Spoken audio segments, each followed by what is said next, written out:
it'd be like picking Moses and Cleary together. Yep. And then getting Joey Johns to sit with them and say, this is how we're going to play.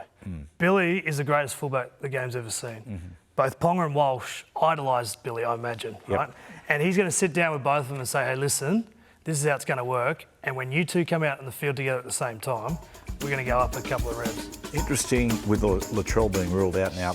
The menu of replacements, Madge, it was Bradman Best, Matt Burton, Joseph Swiley and Tommy Turbo, who went for Bradman, who's Before we go down to a little replacements, bit. how many points differential is Latrell? Like, from your perspective, is it that big of a gap? Are we talking a try here, or are we talking it's minimal change, in your opinion? Do you know what, Coops? I think with Latrell, you know, maybe it's a try. I don't know. I'll tell you what it is. It's presence. Yeah. That's what it is. It's what he does to his teammates and what he does, I think, I think he does intimidate opposition players. Because I think Val Holmes, defending next to Cherry Evans, just moved slightly out because he was worried about Latrell. Then Cherry Evans is isolated on Angus Crichton, and Nanai is then isolated on Luai. And Xavier Coates was trying to protect. And those three guys didn't defend well together at all in Game 2 for Queensland, so I get it. But going with Bradman, what do you think? Yeah, like I probably think it's an obvious one. There was part of me that would love to see Joseph Swiley get another shot. Yeah. But that's the wild card one, right? Yeah. But the problem was he wouldn't have played for a month. Yeah. You know, we've seen that with Game 2 with Reece, is that you need to be playing football. Suddenly you hit that standard. You know, you can't be carrying ring rust. I actually wouldn't mind it, but it's a hell of a risk for Maguire to go, Swiley, you're in a decider in his first series as head coach. So I get why he went that other way. I reckon he'd have he might have got a bit of a hostile reception up there. Slightly. Bradman's power too. Yeah. You know, he's got great power, and I probably, you know, he'll give Val problems. Yeah. I think. I'll think about it this way, right? So here's another thing to think about. So Bradman left centre, Dane Gagai right centre, right? So I'm only guessing here, but I imagine Dane Gagai has taught Bradman Best basically everything he knows in rugby league about defending in the centres. Yes. So you got a bit of like the young dog up against the old bull type thing. And I think Gagai would know the weaknesses of Best. When you play a teammate at this level, you pick them apart. There's no hiding things. I want to talk about Gags in a second. But David Fafita, Billy is so astute. It's a surprise, but there obviously is just something in Dave's game that Billy won't risk. And there's no doubt when you put a guy like Kurt Capewell, Billy obviously trusts him and he knows what he's going to give him. Again, my sort of guessing game at Capewell is probably he might have been in before for Game 1 or might have been in the picture for Billy and then was injured. So he's like, okay, who am I going with? He's obviously got some concerns around Fafita playing long minutes. And to be fair, like we've seen that, you can sit here and watch a Titans game and he'll score a try and set one up, but there will be things that he misses through long periods and fatigue. So maybe Sewer came in for Capewell, then Sewer didn't really respond in Game 2, so Capewell, mate, you're in, you're getting the job. You're rock solid defensively. I thought play long minutes. I thought Sewer and Tommy Dearden defending together was a real problem for Queensland. And the only argument I could make for Fafita to be in is on the bench, and Kaufusi didn't play a lot of minutes.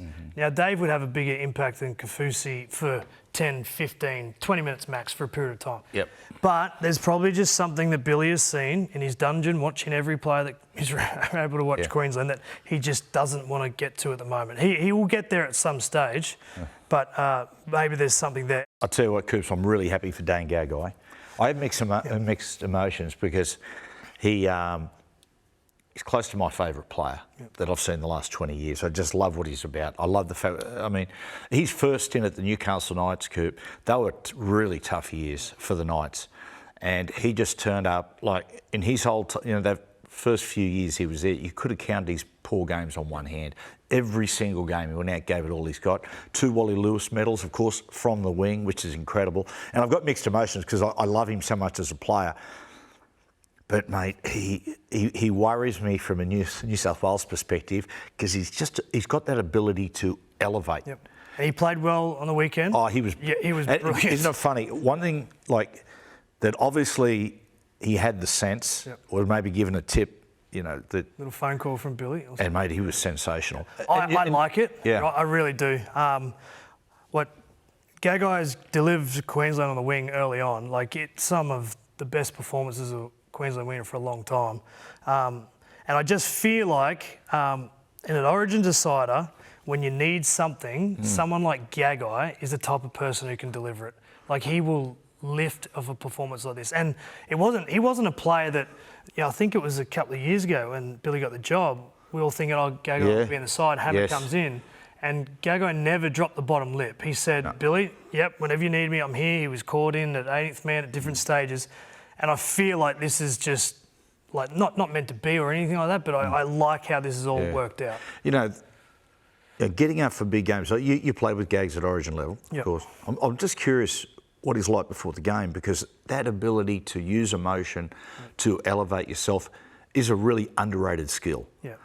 He can do it. What was he like in build-up? And he's a good character, pretty fun-loving, quiet, cheeky, has a bit of a laugh, but in the build-up, he goes quiet. Like he's focused and determined, and like some of those games on the wing for Queensland, like the tries he scored, the metres he works, the backyard carries, absolutely deserves the medals he won. And you know what? He'll lift again. Like he will go again. Right at the big one, Kalyn Ponga. Yep. It's funny, I've heard a few people say, he was okay against the Raiders. I thought, I'll be honest, it came up with a few errors, but I thought it was just about as dangerous as I've seen him. Every touch of the football. From my opinion, he would have been there in game one. And in terms of the game on the weekend, he just had to get through it. Like I would have picked him, absolutely. I think he's a freak in our game. I love what he's done out of position for Queensland in terms of playing in the middle. He's defended there, he holds his gloves up, but then what he's done at fullback. And we spoke about the Walsh and Ponga combination before Origin 1, and then Ponga got injured. Yeah. Billy's gone back to the book and he's gone, all right, I'm going to play this card now. And I feel like, there's some people that might think that this is a risk. I don't at all. I love it. I don't see it as a risk. I see it as a common sense decision. Yep. I'll ask you this, though, Coop. How's Billy managed this? Yep. Now, what I mean by that is you've got Reece Walsh, who's still a young player, right? Got Kalyn Ponga sitting on the bench. Now, that can cast a pretty big shadow. Yep.